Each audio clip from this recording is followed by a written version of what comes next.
और जहाँ वो झुग्गी बस्ती में मैं काम करती थी, उसमें 2 महीने पहले आग लग चुकी थी। तो मेरे को लगा इनका जो भविष्य है, कहीं ऐसे ही ना चला जाए। गरीब बच्चों को पढ़ा रही हो, लगभग लगभग 10 से 12 जगह पे आपकी क्लास चलती है जहाँ पे आप गरीब बच्चों को शिक्षा देती हो फ्री में। हमारा मंथ का हमारा ही रहता है, हम हस्बैंड वाइफ का, कि हम 25,000 कम से कम अपने समाज सेवा के लिए हम मतलब देना चाहते हैं उस चीज़ को। क्योंकि लोगों के लिए एक ये जो समाज सेवा को लेके लोगों का भ्रांति है कि एनजीओ बना लिया, पैसा इस तरह से नहीं। अगर आप जब तक धरातल पर उतर के कार्य नहीं करोगे, किसी की ज़िंदगी में बदलाव नहीं लेके आओगे, तो नहीं हो सकता। तो ये हम अपने पास से ही खर्च करते हैं इस चीज़ को। जैसे हम ग्रामीण क्षेत्र में भी जाते हैं बच्चों के स्पोर्ट्स की कोचिंग देने के लिए। गाँव के बच्चों में बहुत ज़्यादा स्टैमिना होता है। बट उनके साथ में दिक्कत क्या है कि उनको गाइडलाइन नहीं होती, अच्छे कोचेज़ नहीं होते, या उनके पास फ़ी पे करने के पैसे नहीं है, तो वो बच्चे खेल के क्षेत्र में नहीं आ पाते हैं। तो हमारा काम यही है, हमें अपने ग्रामीण क्षेत्र के बच्चों को एक राष्ट्रीय अंतर्राष्ट्रीय लेवल पे लेके जाना, उनको एक अच्छा खिलाड़ी बनाना, एक अच्छा नागरिक बनाना। ना केवल सोशल मीडिया पर पोस्ट डालने से समाज सेवा हो जाती। जब तक आप समाज सेवा कर रहे हो, आपके द्वारा किसी के जीवन में बदलाव नहीं आया, तब तक वो समाज सेवा है ही नहीं। कहने लगी, मैम हमारे पापा नहीं भेजते लड़कियों को, कहाँ जाओगी तुम खेलने के लिए, नहीं आते। मैंने कहा तुम खेलना शुरू करो, इस चीज को एक तो अपने आप को इतना पक्का कर लो कि आपको खेलना है। हम्म। तो वो लड़कियां मैं सबके सामने बता रही हूँ कि आपके जो को ठान लेता है ना, हार नहीं मानता, वो आगे निकल जाता है। वही लड़कियां वहां से लास्ट 2 साल पहले स्पोर्ट्स में स्टेट चैंपियनशिप में गई हमारी तरफ से। अब पॉलिटिकल लोग भी अच्छे होते हैं जो चाहते हैं कि हम सपोर्टिव रहें, तो कभी ऐसा ऑफर नहीं आया आपके पास कि भाई आप अच्छा काम कर रहे हो, हम आपके लिए सपोर्टिव हैं? मैं आपको बताऊं, रियलिटी दुनिया की यही है। सिर्फ कहने के लिए वर्ड्स होते हैं, लेकिन जब आपको जरूरत पड़ेगी ना, वो आपको कहीं दूर दूर तक नहीं दिखेंगे। ये तो लोगों को आपसे सीखना चाहिए कि अपने भाई का, मतलब भाई के लिए इतना प्यार कि अपना लीवर डोनेट कर दिया। ये चीज केवल एक बस बोलने के लिए नहीं है। समाज में अगर किसी को सामाजिक कार्य करना है, सबसे पहले अपने परिवार को एक करना, क्योंकि परिवार टूटेंगे तो समाज को कहाँ से एक करोगे। माँ हम्म। बाप वृद्धाश्रम में क्यों रह रहे हैं? क्योंकि बच्चे माँ बाप का जो पहला प्यार था वो अब है नहीं। लास्ट ऐसी पीढ़ी बची है जहाँ माँ अपने बेटे को एक अच्छा रास्ता दिखा रही है, जहाँ बेटा माँ के पास बैठ के बात कहते ना, आप जब बड़े सपने देखोगे, आप तभी सपने पूरे कर पाओगे। अगर आपने सपने देखने छोड़ दिए, तो आप कुछ भी नहीं कर सकते जिंदगी में। तो इसके लिए मैं कहूंगी ज्यादा से ज्यादा संख्या में, अभी मोदी जी ने 33% बोला है, मैं तो यही कहती हूँ कि 50% लेके आओ, आधी आबादी महिलाओं की है। तो अभी 33% में मत अटकाओ, तो इतना कोशिश करो कि 50% होगी, तो तभी देश को देखो बराबर चलेगा। तब 50% ले महिलाओं में बहुत ताकत है, और बहुत अच्छा कर सकती है देश के लिए भी और समाज के लिए और परिवार के लिए। महिला ही होती है। ये जो 5-10 साल आगे का मतलब फ्यूचर विजन क्या है? मेरा गांव का बच्चा, मेरा गरीब बच्चा, मेरे को खेल के क्षेत्र में दिखना चाहिए। मेरा विजन है, हर बच्चा शिक्षित होना चाहिए, इतना शिक्षित होना चाहिए और कि वो अपने अधिकारों के लिए बात कर सके। आपने हर एरिया में स्ट्रगल किया है, चाहे वो अपना परिवार का एरिया हो, चाहे वो आपका बिजनेस का एरिया हो, चाहे वो समाज सेवा का एरिया हो। लेकिन आज आपकी जो पहली वाली छवि थी, उससे आपकी जो आज की छवि है वो चेंज हो गई है। आपका नाम अब अखबारों में भी आता है। आपके जो समाज सेवा के जो चर्चे हैं वो सुनाई देते हैं जगह जगह से भी। आपको कैसा लगता है? जैसे नॉर्मल महिला अगर उस चीज को देखे वो मोटिवेट हो कि हाँ मैं भी करूँ। चर्चा तो फिर मैंने इसलिए नहीं करती, मैं समाज सेवा कैसे करती हूँ। वो तो खैर लोगों का प्यार है। फिर मेरे अपने जैसे शहरों के भी ग्रुप बने हुए हैं महिलाओं के, जो समाज सेवी महिलाएं, तो हम उसमें भी एक बड़े अच्छे लेवल पे काम करते हैं। जैसे गरीब लड़के हैं, तो उसमें हमारी महिलाओं की इतनी शक्ति है उसमें। तो उसमें हम सभी कास्ट से हटके, सभी एनजीओ से हटके एक महिला का ग्रुप है, कोई ग्रुप है जिसपे जो भी हेल्प होती है ना, उन महिलाओं की शादी करते हैं, और पता है किसी से हेल्प भी नहीं लेती। तो नमस्कार दोस्तों, आपका बहुत बहुत स्वागत है हमारे यूट्यूब चैनल पर। दोस्तों, हम यहाँ उन लोगों की कहानियों को आपके आगे लेके आते हैं, उन लोगों से बात करते हैं जो समाज के लिए असली में बदलाव लाने का कार्य कर रहे हैं। दोस्तों, आज की जो हमारी गेस्ट हैं, वो ना केवल एक अच्छी बिजनेसमैन, बल्कि हजारों गरीब परिवारों के लिए एक रोशनी बन चुकी हैं। दोस्तों, जब कोरोना का समय आया, तो कोरोना के समय में झुग्गी बस्तियों के जो गरीब लोग थे, वो भूख से तड़प रहे थे। उनको खाना पहुंचाने का कार्य कोई नहीं कर रहा था, वो भूख से तड़प रहे थे। तब इन्होंने अपनी जेब से पैसे लगाकर उनको खाना पहुंचाया। दोस्तों, यहाँ भी बात खत्म नहीं होती है। इन्होंने देखा, वहां पे महसूस किया कि बदलाव केवल खाना बांटने से नहीं आएगा। बदलाव कब आएगा? जब वहां के जो गरीब बच्चे थे, जिनको इन्होंने देख के महसूस किया, उनको पढ़ाई और उनको स्पोर्ट के क्षेत्र में आगे लेकर जाना, ऐसा लक्ष्य लेकर कार्य किया जाए, तब असली बदलाव आ सकता है।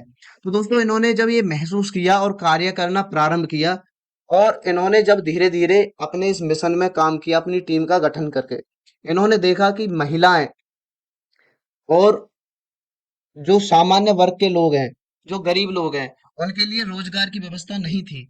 इन्होंने अपनी टीम का गठन करके महिलाओं को आत्मनिर्भर बनाने के लिए कार्य किया, उनको रोजगार देने का कार्य किया।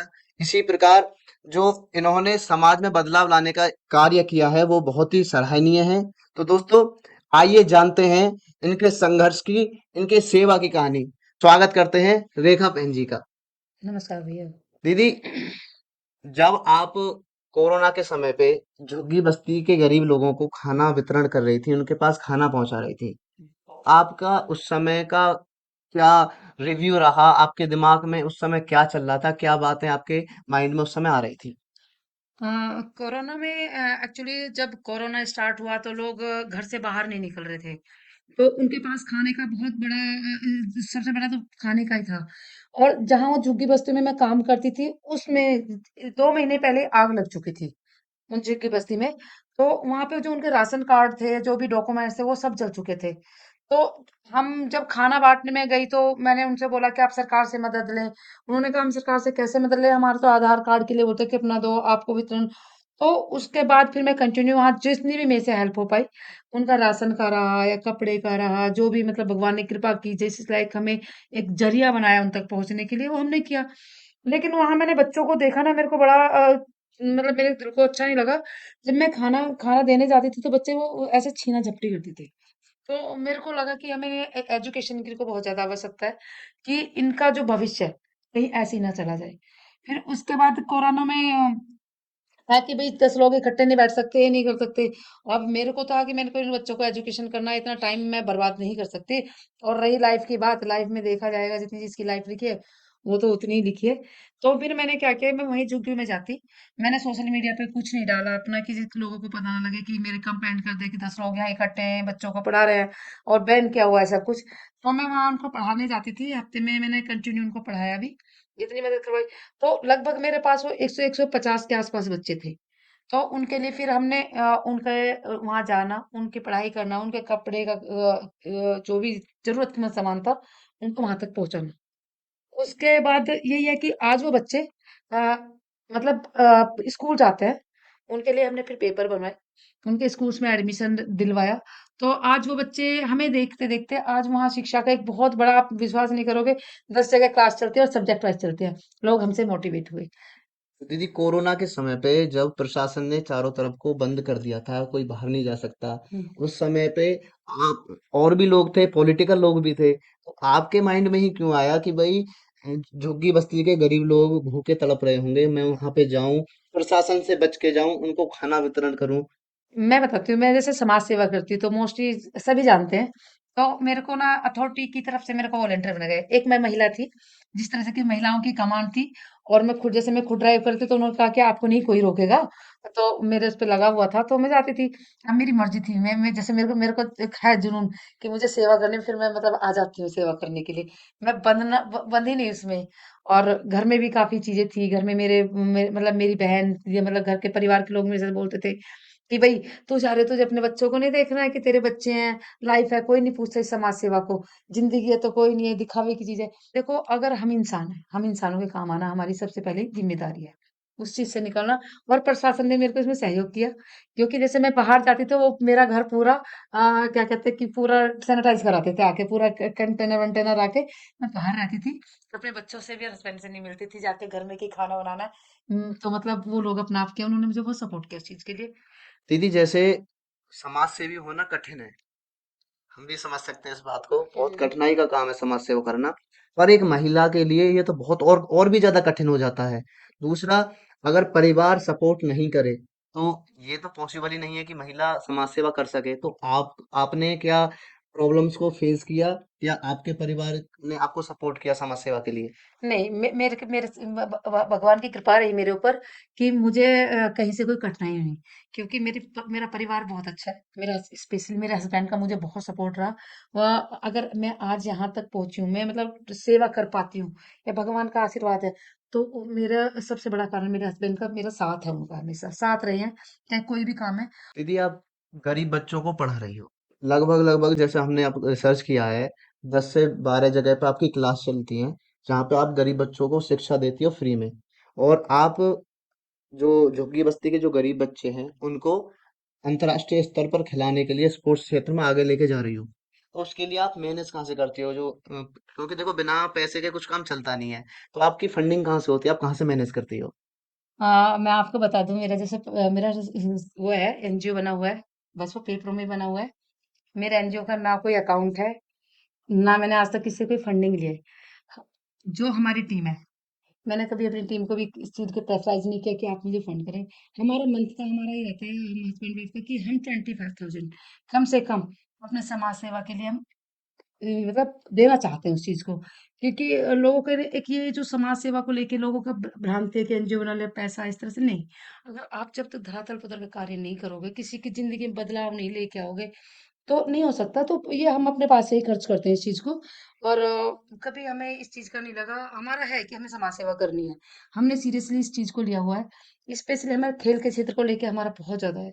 क्योंकि अभी हमारे समाज में खेल को लेके जागरूकता बिल्कुल भी नहीं है। आप जब बच्चा खेल में जाता है, उसकी पढ़ाई फ्री हो जाती है, सब में उसमें कोटा होता है।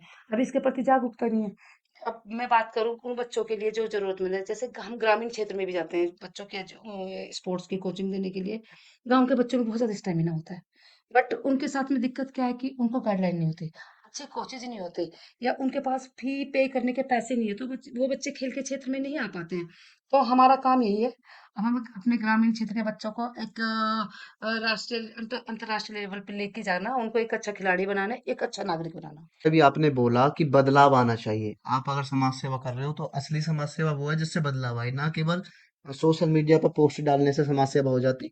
जब तक आप समाज सेवा कर रहे हो, आपके द्वारा किसी के जीवन में बदलाव नहीं आया, तब तक वो समाज सेवा है ही नहीं। बिल्कुल। आपके द्वारा किसी के जीवन में बदलाव आया हो, ऐसी कोई कहानी? कहानी में क्या बताऊँ आपको, कहानियाँ बहुत सारी है। कुछ कहानी ऐसी मैं यहाँ बता सकती हूँ, कुछ कहानियाँ मैं नहीं बता सकती हूँ। अब गाँव के क्षेत्र की बात करती हूँ मैं आपसे, फिर बच्चों पे जाऊँगी मैं। हम्म। गाँव के क्षेत्र की मैं बात करती हूँ, जैसे मैं जुड़ी हुई हूँ। मेरे साथ बहुत सारे बिज़नेस में वूमेन्स जुड़ी हुई हैं, जैसे मेरा बिज़नेस भी है। तो उन्होंने मेरे से पूछा कि रेखा जी, आप समाज सेवा करते हो, आप महिलाओं से जुड़ी हो, आप हमें भी बताओ हम कैसे सेवा करें, हमें भी कभी कभी लेके जाओ। लोगों को रहता है ना, देख के एक मोटिवेट होते हैं इस तरह से। मैंने कहा अगर आप सच में आपको बताऊं तो समाज सेवा ये है, आप वहां जाओ जहां जरूरत है उनकी। तो मैंने कहा अगर आपके पास कपड़े का बिजनेस है, कुछ नहीं है, तो वो महिला मेरे साथ आई। हमने गांव की तरफ मूव किया। हमने गांव की महिलाओं को लेके जो ये बैग बनना, इतनी सारी चीजें हैं, तो हम गांव में एक सेटअप डाला, और मेरी दोस्त थी उसने डाला। आज वहाँ महिलाओं का एक पूरी यूनिट है जो काम करती है। तो वहां पे महिलाओं के लिए रोजगार है। तो ये तो उन महिलाओं लड़कियों के लिए है, उसमें लड़कियां भी है जो गांव की, जहाँ गांव में पैसे को लेकर बहुत किल्लत रहती है, आज वो खुद सेल्फ डिपेंडेंट है। उनके लिए उनके लिए मैं कहानी क्या बताऊं, एक मेरा पूरा ही ग्रुप है जो हमारा काम करता है। बात आती है बच्चों पे, तो गांव की लड़कियों की मैं बात करती हूँ, तो हमारी बास्केटबॉल क्लासेस चलती है वहाँ पे सिरसा गांव में ऑक्सफोर्ड स्कूल में।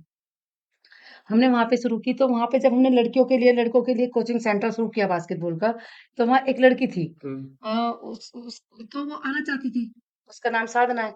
तो उसका बहुत मन था स्पोर्ट्स को लेके, तो कहने लगी मैम हमारे पापा नहीं भेजते लड़कियों को। कहाँ जाओगी तुम खेलने के लिए, नहीं आते। मैंने कहा नहीं तुम आओ। मैंने कहा साधना, उसके साथ 10-12 लड़कियां आई, कुछ लड़की तो ऐसी भी थी जिनकी शादी हो गई थी, मतलब वो उनकी एज भी नहीं थी, 15-16 साल की थी। वो लड़के खेलना कि मैम आगे मैंने कहा तुम खेलना शुरू करो। इस चीज को एक तो अपने आप को इतना पक्का कर लो कि आपको खेलना है। हम्म। तो वो लड़कियां मैं सबके सामने बता रही हूँ कि आपके जो कोई ठान लेता है ना, हार नहीं मानता, वो आगे निकल जाता है। वो ही लड़कियां वहां से लास्ट 2 साल पहले स्पोर्ट्स में स्टेट चैंपियनशिप में गई हमारी तरफ से, एनजीओ की तरफ से। वो लड़कियां स्टेट चैंपियनशिप खेल के आई। अभी उनका नेशनल के लिए भी, मतलब नेशनल भी गए हमारे बच्चे, नेशनल टाइम में बॉयज भी गए हैं। अभी मतलब गांव के लड़के ही हैं, तो वो जा रहे हैं, एक अच्छे खिलाड़ी बन रहे हैं, और कोशिश यही है कि हम एक अंतर्राष्ट्रीय स्तर तक उनको लेके जाएं। इस समाज में अच्छे लोग होते हैं जो चाहते हैं कि हम समाज के लिए सपोर्टिव रहें, और पॉलिटिकल लोग भी अच्छे होते हैं जो चाहते हैं कि हम सपोर्टिव रहें। तो कभी ऐसा ऑफर नहीं आया आपके पास कि भाई आप अच्छा काम कर रहे हो, हम आपके लिए सपोर्टिव हैं, आपको हर तरीका से मदद करें, उनके समय के द्वारा हो या पैसे के द्वारा हो, इस प्रकार से कोई? मैं आपको बताऊं, रियलिटी दुनिया की यही है। सिर्फ कहने के लिए वर्ड्स होते हैं, लेकिन जब आपको जरूरत पड़ेगी ना, वो आपको कहीं दूर दूर तक नहीं दिखेंगे। आपको कहीं मिलेंगे, ये जरूर कहेंगे आप बहुत अच्छा काम कर रहे हो, आप बहुत अच्छा काम कर रहे हो। हाँ, ये भी कहेंगे हमारे से लायक कोई सेवा हो। अगर आप उनसे सेवा करने की बात भी करोगे ना, वो आपका फोन उठाना बंद कर देंगे। तो बट आप जब कभी भी समाज सेवा कर रहे हो, आप कुछ भी करो अपने बलबूते पे करो, आपका जितनी क्षमता है उतना करो, और भगवान आपके साथ होते हैं। अगर आप निस्वार्थ भाव से करोगे ना, तो कोई ना कोई रास्ता आपके लिए बना देते हैं।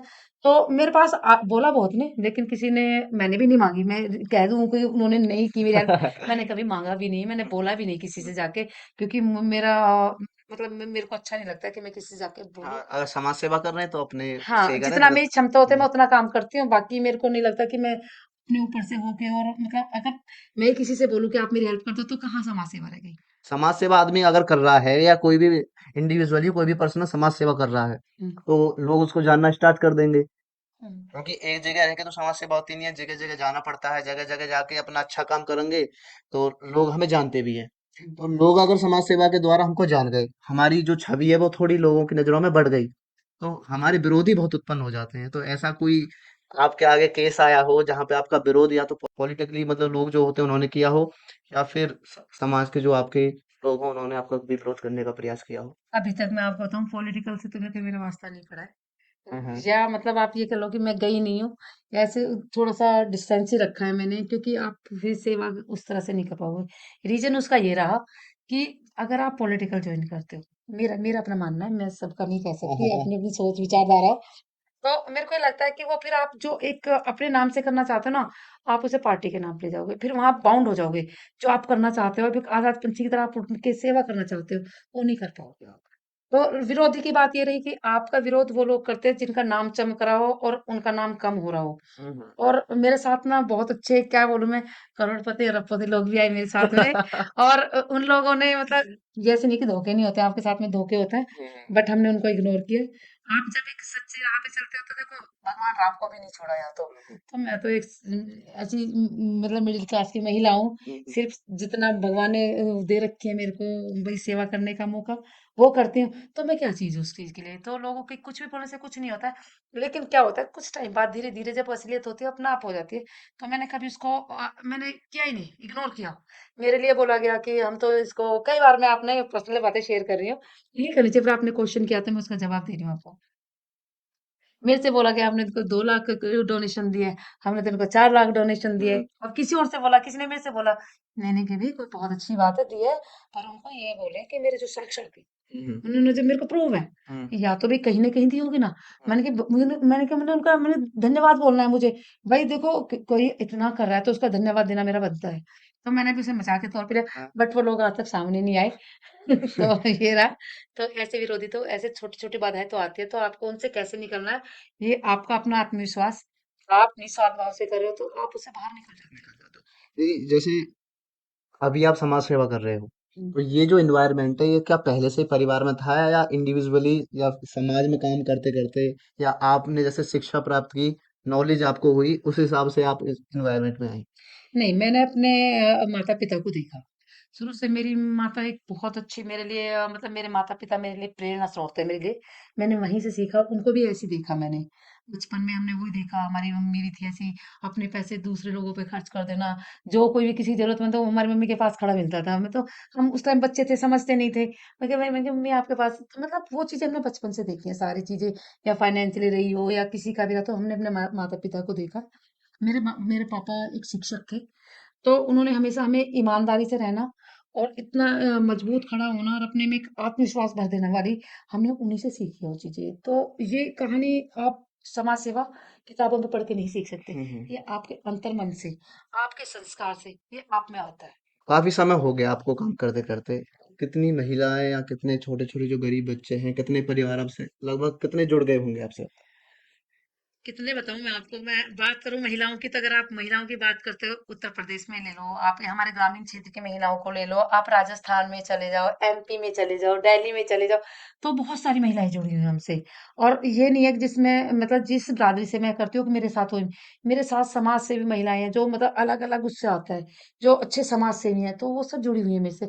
तो मुझे नहीं पता वो कितने जुड़े हुए हैं, और मुझे ये नहीं पता कि बच्चे, जहां भी अच्छा लगता है मैं कर लेती हूँ, मैंने कभी काउंट नहीं किया। हमें पता चला हम्म, लीवर जो आपने डोनेट किया अपने भाई जी को, जी। वो कहानी एक बार आप बता दो तो हमें भी अच्छा लगेगा। मेरी कहानी, क्या बताऊं मैं, 2024 की बात थी, जनवरी की बात थी। मेरे से मेरा भाई छोटा, कमल, तो उसको लीवर डिसीज थी, तो उसको जब हम हॉस्पिटल लेके गए तो डॉक्टर ने कहा कि इनका लीवर ट्रांसप्लांट करना पड़ेगा। तो मार्च की बात थी। तो वहां पे गए तो वहां मेरे टेस्ट हुए। तो 15 तारीख को मैंने सारे मेरे टेस्ट हुए, सब कुछ हो गया, मैं मिली। तो 17 में मुझे एडमिट होना था, 18 को सर्जरी थी। तो लेकिन आप नहीं कह सकते, आपने ऊपर वाले ने आपके साथ में क्या खेल खेलना है, उसका नहीं कह सकते आप। तो मेरा भाई 17 की सुबह ही चला गया, जो मेरे से छोटा था।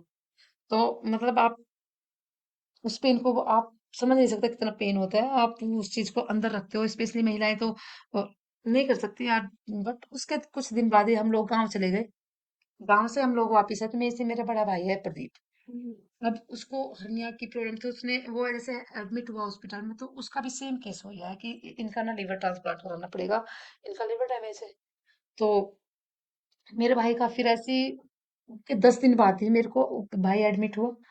फिर मैंने अपने बड़े भाई को लीवर डोनेट किया, और मेरा भाई ठीक है बिल्कुल अब। तो ये मेरी कहानी है। और रही बात में, देखो डोनेट करना कुछ नहीं, अगर हमारे संबंध हम किस लिए हैं, अगर हम अपने रिश्तों को नहीं बचाते तो फिर समाज में कैसे काम कर। सबसे पहले को अपने रिश्ते बचाना। आप समाज के लिए, अपने लिए एक पहले अपने खुद के लिए आइडल बनो, अपने आप को एक एग्जाम्पल करो, तभी आप कुछ आगे कर सकते हैं। ये दीदी देखो, ऐसा है, लोग लगे हुए हैं दिखाने के लिए हो या कैसे भी समाज में लग रहे हैं भाई हम बहुत अच्छा काम कर रहे हैं, लेकिन अगर स्थिति देखी जाए, परिवार परिवार एक नहीं है, परिवार टूटे पड़े हैं। चाचा ताऊ सब आपस में बिछड़े पड़े हैं, भाई भाई से जो प्यार है वो खत्म हुआ पड़ा है। ये तो लोगों को आपसे सीखना चाहिए कि अपने भाई का मतलब भाई के लिए इतना प्यार कि अपना लीवर डोनेट कर दिया। ये चीज केवल एक बस बोलने के लिए नहीं है। समाज में अगर किसी को सामाजिक कार्य करना है, सबसे पहले अपने परिवार को एक करना, क्योंकि परिवार टूटेंगे तो समाज को कहाँ से एक करोगे। भारत में सबसे ज्यादा इस समय यही चल रहा है कि परिवार टूटे पड़े हैं, भाई भाई का प्यार खत्म है, भाई बहन का प्यार खत्म है। बच्चे माँ हम्म। बाप वृद्धाश्रम में क्यों रह रहे हैं, क्योंकि बच्चे माँ बाप का जो पहला प्यार था वो अब है नहीं। बच्चा सक्सेस हुआ, सक्सेस हो गया ठीक है, लेकिन माँ बाप ने जो बलिदान रखा है, जो उन्होंने समय दिया, जो उन्होंने उम्मीदें जगाई, समय आने पर आपने माता पिता को वृद्धाश्रम छोड़ दिया। आप बात कर रहे हो कि हम भारत को विश्व गुरु बनाएंगे, आप बात कर रहे हो कि हमारा देश बड़ा बने, लेकिन आपकी सोच वो बहुत छोटी हो गई है। तो ये स्थिति है, समझते हैं हम इस बात को कि परिवार अगर एक है, अब आप देश को एक करने की बात करें। बिल्कुल। देखो मैं आपको बताती हूँ, हम 6 भाई बहन हैं। अब मेरे को ये लगता है कि हमारे माता पिता ने हमें पढ़ाया। हर माँ बाप ये सोचता है कि मेरे बच्चे हमेशा सुखी रहें, एक साथ रहें, झगड़ा ना करें। तो मेरे को ये लगता है कि हम उस चीज को लेके रखें, अपने विश्वास रखें, जो हमारे माता पिता ने हमसे चाहा ना, और हमसे उम्मीद की, तो हम सारे भाई बहन उसमें एक साथ खड़े नजर आए, उसको खड़े उतरे। आप एक एग्जाम्पल बनो कि वो देखो भाई बहन है, बट वो है कि मेरे भाई भी बहुत अच्छे हैं। तो मतलब वो है कि हमने अपने मतलब माता पिता की बात को रखा, उनसे संस्कार मिले, उन्होंने हमेशा आगे बढ़ने की बात की, समन्वय की बात की। तो हम उसी के साथ है, हो सकता है वही चीजें हमारी हैं, तो वो हमारे बच्चे देख रहे हैं। अब ये देखते हैं कि हमारे प्रति जो जिम्मेदारी है हम उसको निभा रहे हैं। आपका जो बिजनेस है वो कॉस्ट्यूम का बिजनेस है शायद, कैसे आइडिया आया? कॉस्ट्यूम का बिजनेस ऐसे आइडिया, मैं जॉब करती थी, एक स्कूल में जॉब करती थी। तो वहाँ पे नेशनल चैंपियनशिप थी। तो अब मेरा दिमाग थोड़ा सा रहा कि हम इंडिपेंडेंट बने। जब मैं तो मैंने कहा यार, मेरे को मतलब मेरे को ये कहोगे कि मैं जॉब नहीं करना चाहती थी। हम्म। सुनने की गलत चीजों की नहीं थी, कोई गलत चीज उसको बोल देना। तो आप एक जॉब में रहते हुए नहीं कर सकते, किसी को नहीं सुन सकते, आप गलत नहीं सुन सकते किसी का। तो मैंने कहा, मेरे साथ मेरी दोस्त थी, वो कह रही यार तू ये क्यों नहीं कर लेती है। मैंने कहा पागल है, मेरे को इसलिए ABCD नहीं आती है। हम्म। कह रही तो उसने क्या किया कि जब हमारी बात चली वहां पे, तो उसने मेरा नाम ले दिया कि रेखा का बिजनेस है इस चीज का, आपको इसने बताया नहीं है, आप इससे कॉस्ट्यूम का कर लो। अब मेरे पास 20 दिन का टारगेट था उस बिजनेस को स्टार्ट करने का।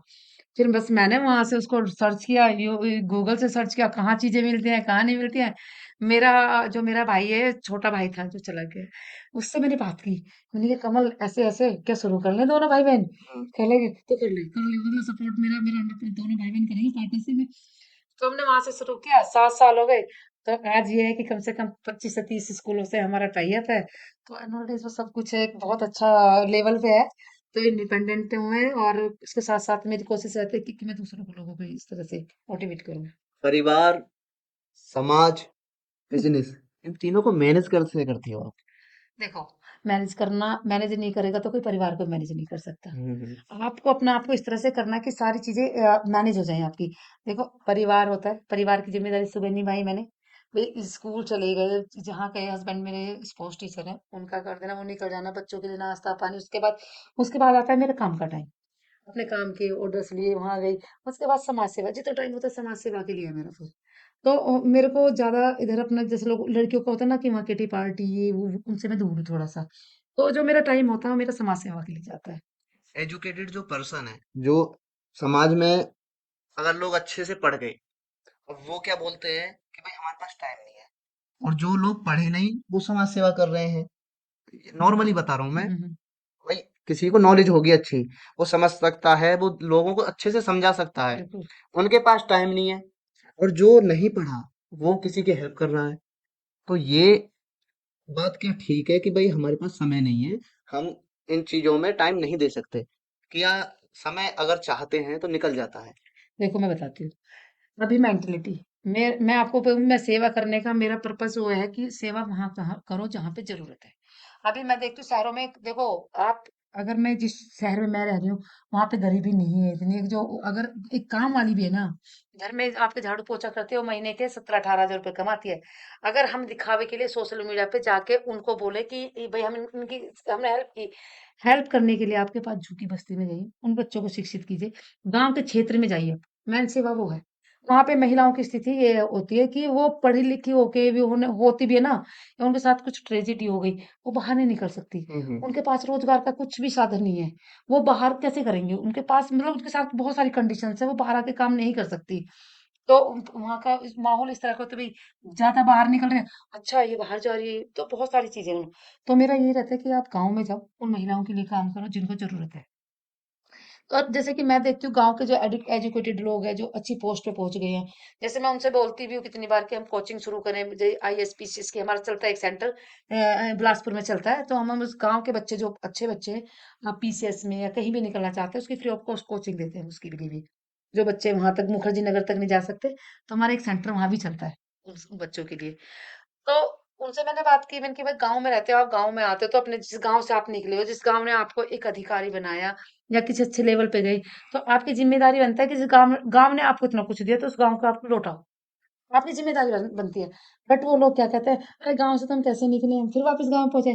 तो ये बताओ, आप जिस स्थिति में गाँव से निकले, गाँव ने बनाया ना, तो आपकी जिम्मेदारी, आप अच्छे नागरिक हो, पढ़े लिखे नागरिक हो, कि आपकी जिम्मेदारी बनती है कि उन बच्चों को पढ़ाओ, उन बच्चों को शिक्षित करो, जो जिससे वंचित रह गए, आप वंचित रहे कि हम नहीं कर पाए तो हमने ऐसे ऐसे किया, तो वो चीजें लौटाओ आप। तो हमारी जिम्मेदारी है। तो ये एक पढ़े लिखे इंसान को सोचना चाहिए। फिर तो इंडिपेंडेंट हो गए ना, वो सोचता है हम तो, हमारे मैं और मेरा परिवार बस, मेरी कोई सामाजिक जिम्मेदारी नहीं बची है, या मेरा कुछ नहीं है, तो बस मेरे को यही करना है, मेरे को अपना टाइम वेस्ट नहीं करना है समाज सेवा में। बट अगर आप एक अच्छे नागरिक हो, या आप कुछ कर सकते हो, तो ये तो करना पड़ेगा आपका। फिर इससे तो अच्छा, वो अनपढ़ आदमी है, वो किसकी हेल्प कर रहे हैं, तो ये फिर वो उसी कैटेगरी में आ गया है। समझ रहे हो? हम्म। वो जबकि आप पढ़े लिखे होके नहीं हेल्प कर पाए किसी की, तो किस कैटेगरी में हो आप? कहाँ के पढ़े लिखे हो आप? जब आप अपने कर्तव्य को भूल गए हो, अपने प्रति जिम्मेदारियों को भूल गए हो, तो क्या? अरे कुछ नहीं, अगर नहीं कर सकते, कुछ ना कुछ किसी को सैलरी दे के बेसिस पे वहां करवा सकते हो। बहुत सारे रास्ते, खुद नहीं आ सकते, तो लोग पैसा भी खर्च नहीं करना चाहते हैं, अपने समय भी खर्च नहीं करना चाहते हैं, और वो कहते हैं हम शहर में आ गए, हम बड़े हो गए, हम गाँव से निकल आए। बट ये एक मेरे को दर्द है इस चीज को लेके, कि गांव के उन लोगों से दर्द है मेरा। आपके चैनल के थ्रू मैं यही कहना चाहूंगी कि आप वापस अपने गांव से जो लेके बाहर निकले हो, प्लीज उसको जरूर लौटाए। आप कुछ नहीं तो 10% जरूर लौटाए उस गांव को। सेल्फ डिपेंड या फ्रीडम एक वर्ड आता है अब आजकल, जैसे हमारी बहनों में ज्यादा आ गया है। हाँ। और जो बाहर की विदेशी जो कल्चर है वो भी यहाँ पे आने लग गई है।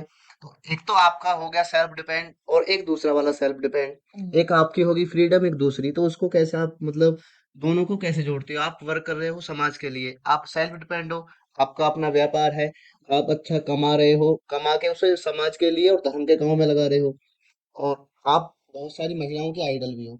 और एक फ्रीडम हो गई जहाँ पे ये नहीं देखते कि परिवार को क्या जा रहा है, ये नहीं देखते हमारी संस्कृति को कितना उससे नुकसान पहुंच रहा है। एक वो वाली फ्रीडम हो गई। तो आप उन वाले जो दूसरी वाली जो फ्रीडम वाली लड़कियां हैं, जो हमारी बहन है, उनसे उन्हें कुछ ऐसी बात बताओ जिससे उनको पता चले कि भाई वो जो चीज है वो गलत है। फ्रीडम लो, ठीक है, देश में आप सेल्फ डिपेंड बनो, अच्छी बात है। हम भी चाहते हैं हमारी बहनें सेल्फ डिपेंड बने, वो अच्छी पोजीशन पे पहुंचे, अच्छे अपने परिवार को सोर्स भी दें, इनकम के भी सोर्स दें, अपने परिवार जो माता पिता की जो ख्वाहिश है उनको भी पूरा करें। लेकिन फ्रीडम का मतलब कोई दूसरा वाला फ्रीडम मत लेके जाओ, उस पर थोड़ा आप बोलोगे तो। हाँ, मैं यही बोलूँगी फ्रीडम आजकल की फ्रीडम क्या समझने लगे हैं। ये सोचते हैं कि हमें ये पहनने की आज़ादी, इसको आज़ादी समझती हैं। हम कहीं भी जा रहे हैं, कहीं भी आ रहे हैं, उसको आज़ादी समझे। आज़ादी जाना-आना कोई मैटर नहीं करता। आज़ादी आपकी वो होती है कि आप अपने अधिकारों के प्रति दूसरों को जागरूक करें। ये आज़ादी आपके पास इतनी होनी चाहिए। अब देखो, मैं ये किटी पार्टी हो गई, ये एक स्टैंडर्ड, ये एक वो बन चुका है, कल्चर बन चुका है हमारा। ये वेस्टर्न कल्चर है जो यहाँ हो गया कि हम तो टाइम पास करते हैं। टाइम पास का इसी चीज को आप एक अपना पैसा भी उस पे लगा रहे हो, अपना टाइम भी दे रहे हो। बस ऑफ क्या है कि आज ये थीम है, आज वो थीम है। क्या थीम है? आपने उस थीम में कभी उनको देखा है? अगर मैं जैसे मैं बात करूं अपने अपने ससुराल वालों की तरफ भी बात करूं कि वो किस हाल में रह रहे हैं, किस चीज का स्टैंडर्ड आपका स्टैंडर्ड इन चीजें देने का कि पार्टी करने से स्टैंडर्ड नहीं बनता है, आपके अच्छे कपड़े पहनने से या थीम से कोई स्टैंडर्ड नहीं बनता है। सबसे अच्छा मेरा उनसे यही मैसेज है, इस काम को आप एक अच्छे कार्यों में लगाए, महिलाओं को जागरूक करने में लगाए। बहुत सारे क्षेत्र हैं, जरूर नहीं आप गाँव में जाके काम करो। भाई, आप जिस भी क्षेत्र में काम करते हो, किसी भी क्षेत्र में, आप उस क्षेत्र में जाके उन महिलाओं की मदद कर सकते हो। जैसे कोई वकील है, भाई गांव की महिलाएं बहुत परेशान है, नहीं होते पैसे, उनको जागरूक करो, गांव में जाओ, मोटिवेट करो कि भाई तुम्हारे क्या अधिकार है, अगर तुम्हारे साथ ये होता है, ये तो सेवा ही है। आप डॉक्टर हो, एक कैंप लगाओ, किसको क्या दिक्कत है, उसे क्या करना चाहिए, क्या क्या उसके बहुत सारी सेवाएं। तो मैं उन पढ़ी लिखी महिलाओं से मेरा यही अनुरोध है कि प्लीज अपनी जो आपकी शिक्षा है उसको मतलब सही जगह लगाओ। इसमें इस इन ये किटी पार्टी या मतलब इसमें ये आपकी पर्सनल चीजें होंगी, बट इससे समाज में अच्छा मैसेज नहीं जा रहा है। उसमें आप नाचने गाने की वीडियो डाल रहे हो, उस पे एक हो रहा है क्या है कि गाने के भी हमारे इतने फॉलोवर्स हैं। ये चीजें कल्चर बहुत बढ़ गया। तो मैं यही कहती हूँ सोशल मीडिया पे एक अच्छा मैसेज जाए, महिलाओं की रिस्पेक्ट बढ़े, तो बहुत सारी चीजें कि महिलाएं मजाक का पात्र ना बने। मेरा यही मैसेज है उन लोगों को। सोशल मीडिया के जरिए आजकल जो चीज देश में फैल रही है, वो बहुत तो हमारी बहनें लगी हुई हैं। कोई अगर एयरफोर्स में लग गई तो वो बोल रही है कि महिलाओं को आप घर से निकलो, आप तैयारी करो, आप सक्सेस वाले जो रास्ता है, उन्नति का जो रास्ता है, उस पे को जाओ। और कुछ बहनें हैं, वो अपना जो मतलब अंग प्रदर्शन कर रही हैं, नृत्य कर रही हैं सोशल मीडिया पे, गलत वे में जा रही हैं। लोग उनको देख के फिर जो गांव के ग्रामीण लोग हैं वो चाहते हैं कि हमारी बेटी, हमारी बहन कुछ बने। उनको देख के वो डिमोटिवेट हो जाते हैं। वो कहते थे अगर पढ़ के ऐसा बनोगे, उससे अच्छा ना बनो तो बेटा घर में बैठो, वो ज्यादा अच्छा है। तो ये मोटिवेशन हो सकता है शहरी लोगों के लिए, मोटिवेशन हो सकता है जो माँ बाप अपने बच्चों को, अपनी बेटियों को प्रेरणा दे रहे हैं उनके लिए। लेकिन ये डीमोटिवेट हो जाते हैं कौन? जो हमारे ग्राम के लोग हैं, जो गांव के लोग हैं, जो छोटे समाज के लोग हैं, जो चाहते हैं कि हमारी बेटी कुछ बने, पढ़ लिख कर। लेकिन उनकी ऐसी हरकतों को देख के, उनकी ऐसी हरकत हम देखते हैं, हम खुद परेशान हो जाते हैं। मैं कहा यार ये भी, जैसे हम अपनी बहन किसी को माने, हम्म। ये भी किसी की बहन है। और अगर बहन हमारी इस प्रकार से कर रही है तो भाई का तो सही बताऊं, हाँ, मैं चेहरा समझ सकती हूँ। शर्म से नीचे झुक हाँ, जाता है। बिल्कुल बिल्कुल। फिर हमारा, अगर कोई अपनी बहन बेटी को बाहर नहीं भेज रहा और बहन बेटी अगर बाहर निकल के इस प्रकार से इस रास्ते पे जा रही है, तो ना भेजे तो अच्छा है। तो इस विषय में अगर आप कुछ बहनों को कुछ कहना चाहें। देखो बहनों को मैं ये कहती हूँ, गाँव की देखो रील बनाना बुरी बात नहीं है। मेरे मतलब हाँ हाँ हाँ। है, देखो रील की ये नहीं होती कि फुहड़पन होता है, वो रील होती है।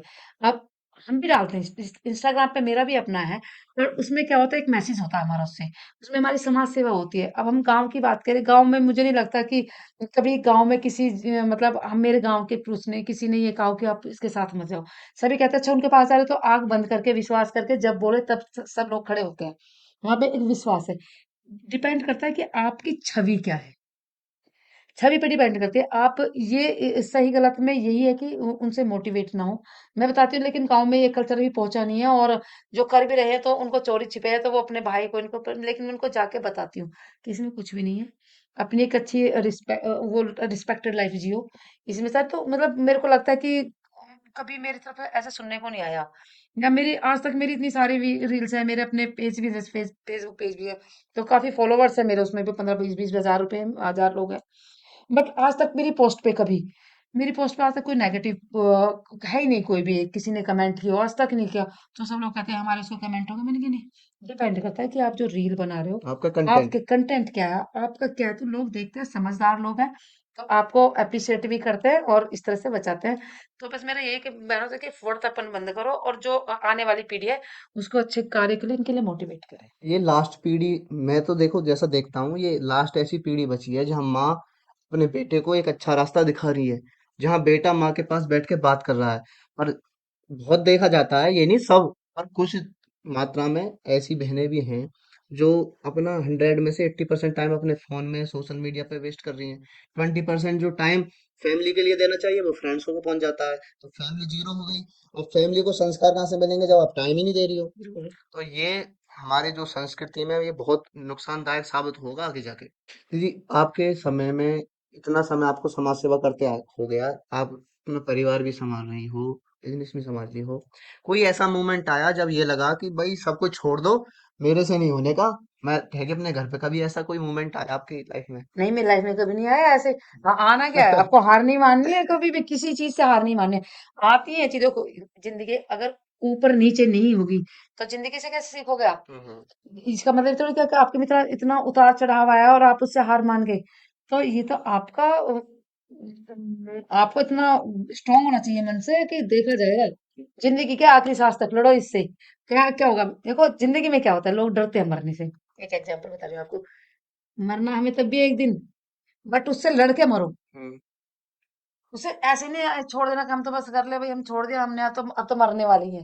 नहीं करना, लड़ेंगे हम आखिरी सांस तक लड़ेंगे उससे। तो कभी आया भी तो मैंने उसको बहुत उसमें पॉजिटिव वे में लिया और उससे इतने अच्छे से बाहर भी निकले कि आज जहां भी खड़े हैं, चाहे बिजनेस का क्षेत्र रहा हो, चाहे समाज सेवा के क्षेत्र रहा हो, या कुछ भी रहा हो, तो उसमें हम आज आगे बढ़ के आए हैं। अभी जैसे आप जिस मेरे से बात करो खेल के क्षेत्र की, जैसे हमने गांव में जाके काम किया, मैं और मेरे हस्बैंड थे। हमने गांव में बच्चों को जागरूक करने की कोशिश की। कुछ बच्चे आए शुरू में, कुछ बच्चों को तो ऐसे ही लगा क्या है खेल में, कुछ भी नहीं रखा, पेरेंट्स को लगा खेल कुछ नहीं है। हमने उन बच्चों को सिखाया। हमारे पास कम से कम 100-150 बच्चे हैं खेलने के लिए। जब हमने उसने रहते लास्ट में रहते रहते हमारे पास रह गए 30 बच्चे, कि वो कुछ दिन आए कुछ नहीं, तो कुछ नहीं है खेल में क्या रखा, मैं सोच बता रही हूँ लोगों की। बट उसके बाद जब 30 में से भी हमारे 15 बच्चे इतने अच्छे निखर के आए, वो बच्चे ट्रायल के लिए जाते हैं, वो अच्छे अच्छों को पछाड़ के आते हैं। ठीक है।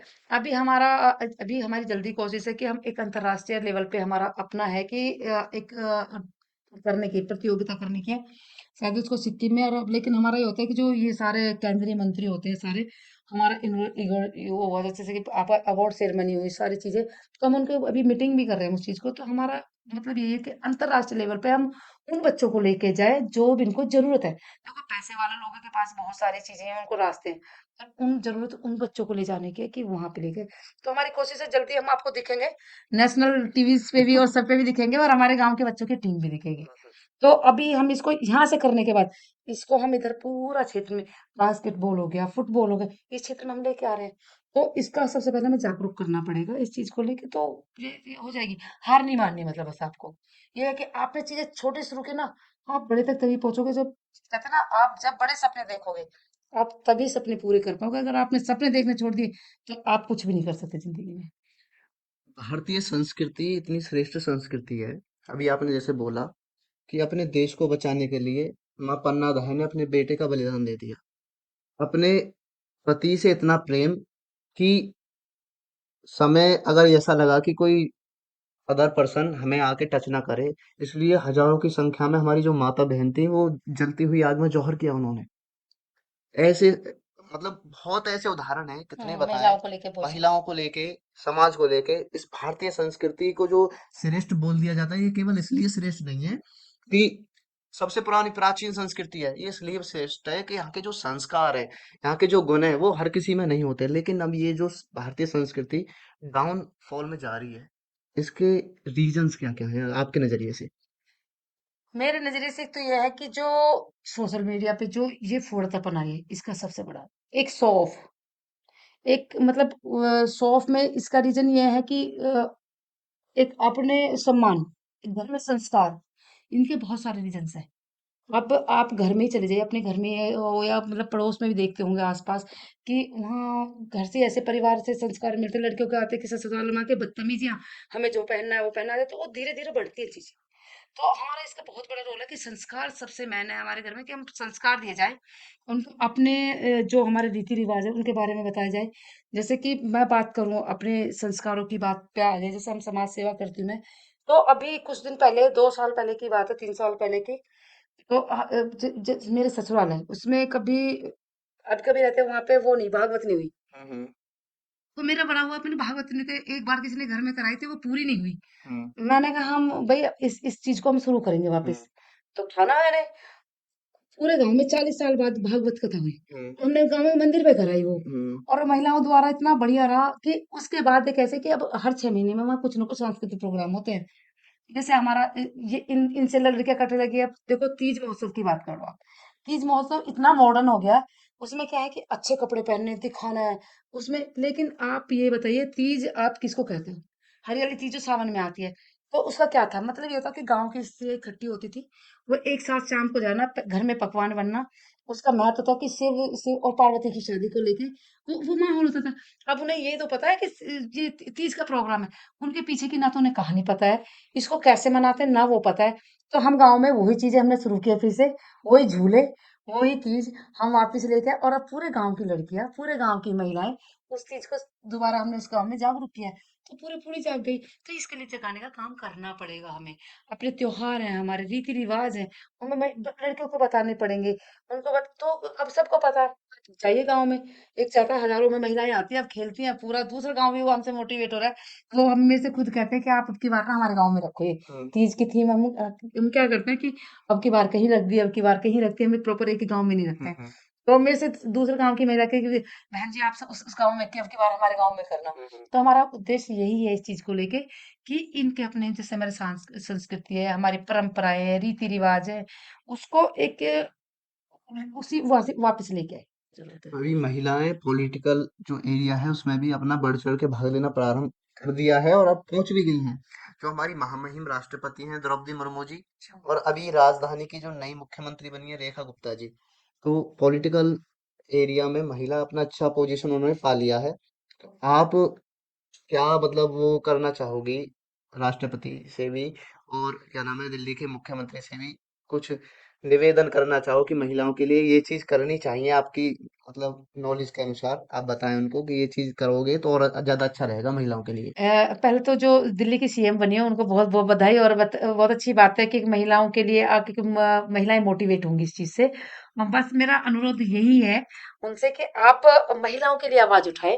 महिलाओं की जो चीजें जो आपने, मुझे पता है कि उन्होंने बहुत सारी प्रॉब्लम सही होंगी कि कहाँ से निकल के कहाँ तक पहुंचने में, तो इस तरह से दूसरी महिलाओं को मोटिवेट करें। और पॉलिटिक्स के पॉलिटिकल के क्षेत्र में आएंगी तो ये है कि आगे अपने अधिकारों और अपने जो कर्तव्य उनको जान पाएंगी।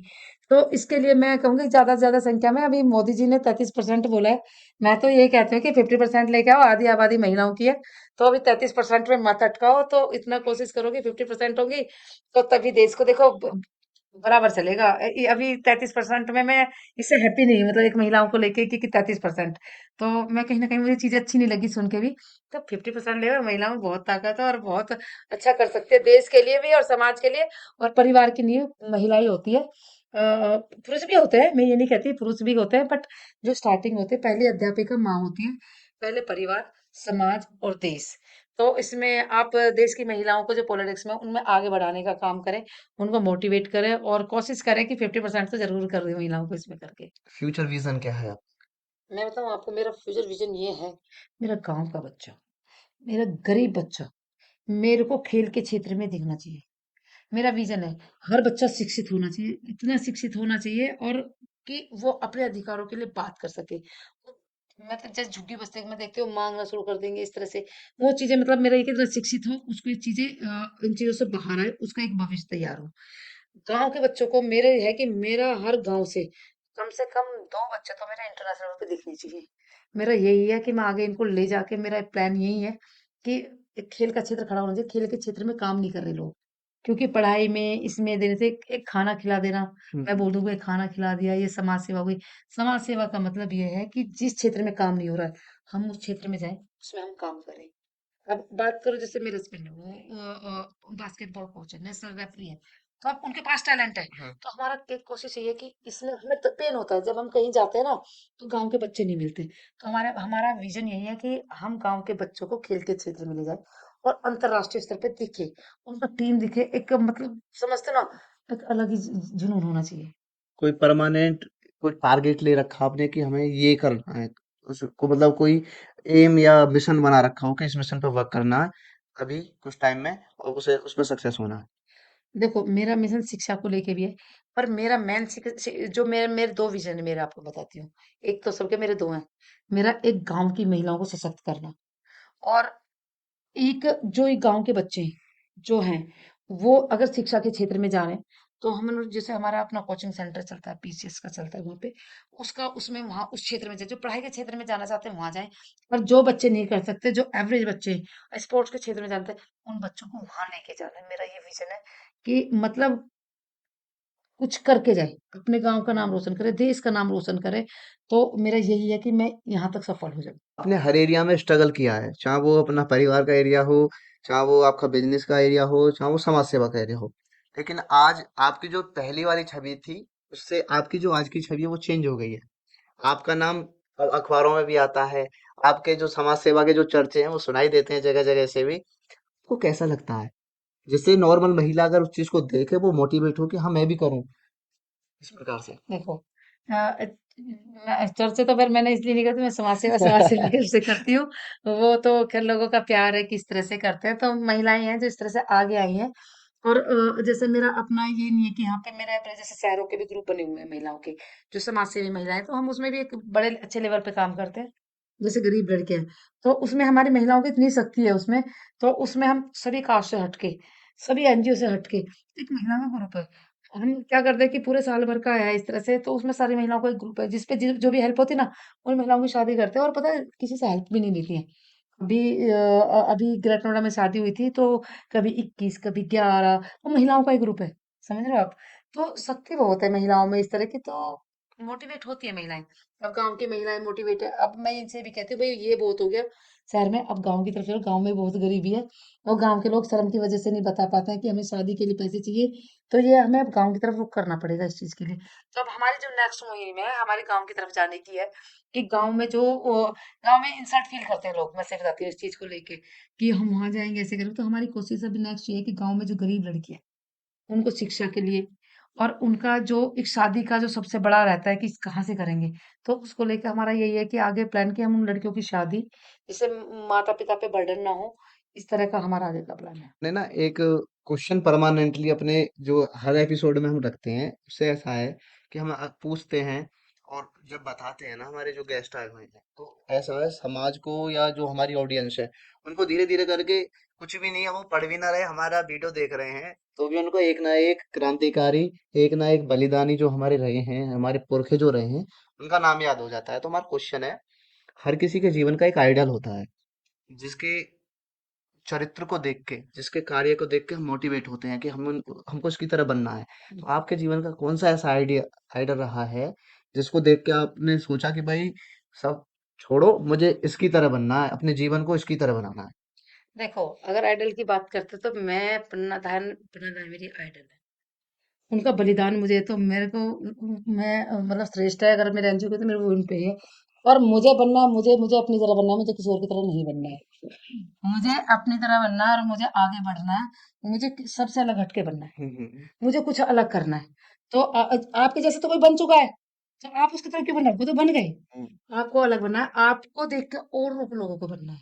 तो अपने आप को ऐसे बनाना है, और आइडल मेरी पन्ना है उनका, उनका बलिदान, उनसे मैंने सीखा, तो जो अगर मेरे अंदर आता है डर, मुझे कभी डर नहीं लगा, तो पन्ना मेरी आइडल है। अंत में कोई ऐसी बात जो आप महिलाओं को, जो आप युवा पीढ़ी को, जो आप युवा हमारी बहनें हैं उनको बताना चाहोगी कि थोड़ा ये करोगे आप तो अच्छा रहेगा। मैं युवाओं से यही कहना चाहूंगी कि आप एक जो नशे की तरफ और एडिक्ट हो गए, आप जो इसमें हो गए, आप सोशल मीडिया पे अच्छा भी है बुरा भी है। अच्छी चीजों को सोशल मीडिया पे चुने, आगे मतलब एक धरातल पे रहे, काम करे, जो भी आपका काम करे उसको सीरियसली और टारगेट बनाए आपकी, मेरे को इसमें कामयाब होना है। और लड़कियों से मेरा यही है कि बेटियों से भी, कि आपको जो अच्छे संस्कार मिले हैं उनको आगे लेके जाएं। आपके प्रति जो एक महिला का सम्मान होता है, जब आपको अच्छे संस्कार मिलेंगे, परिवार में जाओगी, आप किसी के लिए कुछ करोगी, तो आपका परिवार भी गौरवान्वित होगा, देश भी होगा और समाज भी होगा।